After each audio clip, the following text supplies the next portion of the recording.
আলাইকুম, আমি সাইদ। আজ আমি দেখাবো কিভাবে নাম ছাড়া ফোল্ডার তৈরি করতে হয়, অথবা ফোল্ডারে কোনো নাম থাকবে না, কোনো ক্যারেক্টারও থাকবে না। যাই হোক, আমরা শুরু করি কিভাবে নাম ছাড়া ফোল্ডার তৈরি করা যায়।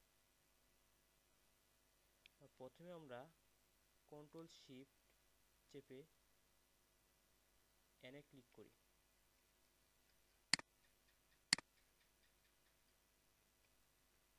এখানে একটি ফোল্ডার তৈরি হয়েছে যার নাম নিউ ফোল্ডার।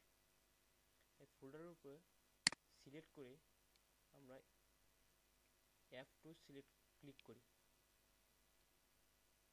দেখেন নিউ ফোল্ডারটুকু নীল অংশ দ্বারা মার্ক করা আছে।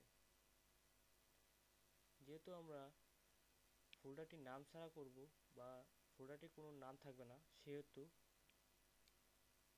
আমরা প্রথমে আলটা চেপে ধরে রেখে 0160 ক্লিক করব, লিখব 0160 লিখে আমরা আলটাটা ছেড়ে দেব এবং এন্টার ক্লিক করব।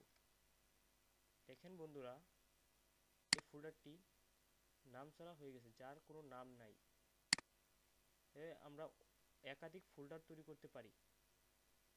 একাধিক ফোল্ডার তৈরি করার জন্য আমরা আলটা চেপে 0160 লেখার পর আলটা ছেড়ে দিয়ে আবার আলটা ধরে 0160 চাপবো। এভাবে আমরা যতবার করব তত সংখ্যক ফোল্ডার তৈরি করতে পারবো। ধন্যবাদ বন্ধুরা তোমাদের এই টিউটোরিয়ালটি দেখার জন্য।